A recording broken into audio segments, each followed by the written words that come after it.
Hey guys, welcome back to the channel. It's Conrad here, and in today's video I wanted to talk to you about anxiety, basically how to manage it and what to do the next time you find yourself feeling anxious. The reason I wanted to make this video is because I feel that a lot more people struggle to manage anxiety than you would be aware of. A lot of people aren't even aware what's going on inside their body when they are experiencing it. So if we can raise awareness and give you some tools to be able to deal with it and cope with it the next time you find yourself in an anxious situation, then that's my goal of this video, and stick around and enjoy. So just to give you some context into this video, obviously I'm not a psychologist or anything like that. I am just someone that is into self-development, and I'd say I've dealt with a fair bit of anxiety myself in the past. So going back a couple years now, I used to feel this really stressed and tight and anxious feeling in my chest, a bit of a heavy heart, and just not know what to do with it, feel like something was wrong with me and I needed to get rid of this unbearable feeling. And I'd say, yeah, my mind was playing tricks on me and really triggering me into this anxious state when nothing was really happening, and it was kind of crazy. So that's what I want to share, some things that have helped me with that, because it's not a physical thing, but it is sure a mental thing, and the fight and the struggle is so real with that. So I'll just give you some simple things that you can do the next time you catch yourself feeling anxious. So the first thing I like to do when I catch myself feeling anxious is really be mindful of it. Be aware of how it's showing itself in my body, and pay attention to it. You know, just the fact that I can be aware of it means that I'm not my thoughts. I don't have to over-identify with it, and even though my heart may be racing, I'll be really worried and tense and tight, I can kind of stretch out my body, take a couple deep breaths, and just be aware of the thoughts that are in my head. I know this is it's kind of the first step to be able to let it pass, let it go through you, but definitely not identifying with it and really calling it out and allowing it to pass. That is such an important thing. And to keep it simple and not overwhelming with you, what that looks like is maybe taking a couple of deep breaths, maybe doing a 5-minute or 10-minute meditation, really allowing this feeling to pass through you and not over identifying with it. It's easier said than done, that's for sure, but it really comes from dispersing your attention and allowing your brain to focus on other things, not just on this intense feeling in your body. So yeah, it's always good to ground yourself, and there's many different ways to do that. Like I said before, mindfulness and meditation is a really important thing.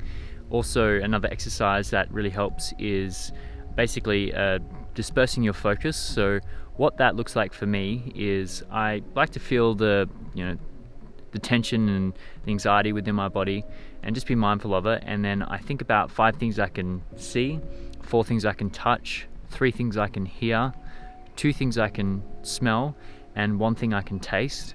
And what that does when I do it is it actually disperses my focus. It distracts my brain from this intense feeling in my heart and allows me to remember all these other things that are going on around me. So just being mindful of those things, and not just missing them because I'm so focused and intense and like uptight, that really does help me. So I wanted to share that with you.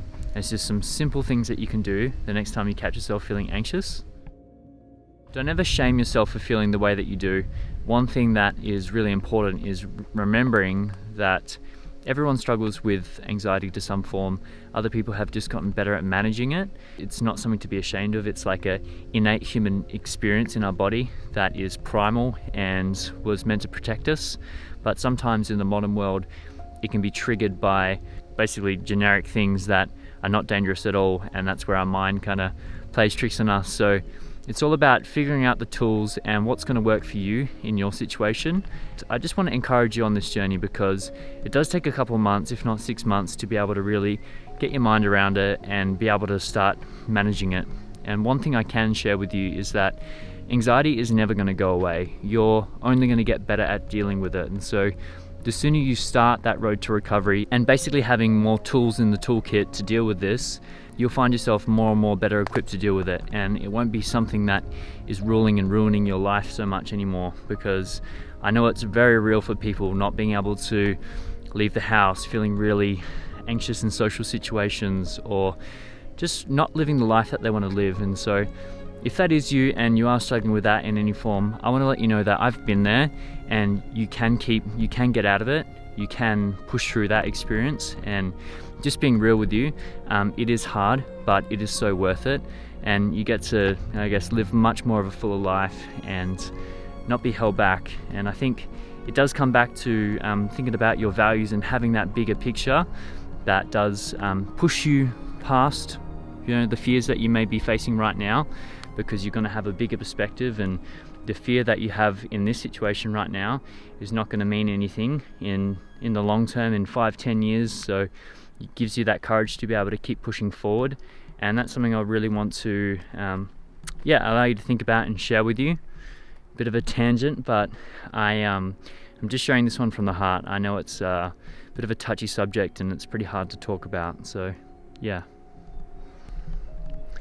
And as far as long-term solutions go, some things that might help you out is, seeking help if you do need to, asking help, talk to a mate, talk to a friend, and don't be afraid to be vulnerable and let your walls down, because that's the only way that you're going to be able to really heal what is going on inside your heart, inside your mind. And you can do that through a psychologist, through a friend, through reading books, or seeking, watching YouTube videos, or whatever it is, right? But figure out what works for you. Get on that road to recovery, because it's so worth it on the other side, guys. I remember when I was feeling really anxious and I just had trouble, going to work, had trouble just doing my normal things, and just had this intense feeling inside my body, and I was just sitting on a couch, reading a book or whatever, and I was like, what is going on? And I decided to fix that. I decided to work towards that, and that's something I've overcome now, and I want to let you know that you can also do that. I'm trying to get out of my own way and not let my perfectionism stop me from making videos, because it really does allow me to share things that are on my heart and are important to me. And if this can help just one person's life, then that is going to be more important to me than my own feelings and my own insecurities and fear. So this is what this is about. If you guys did like this video, feel free to subscribe and chuck it a thumbs up. It really does help the channel grow. And I'll catch you in the next one. All the best with it, and get in contact with me if you want to chat or are into this kind of thing as well. So yeah, catch you later, guys.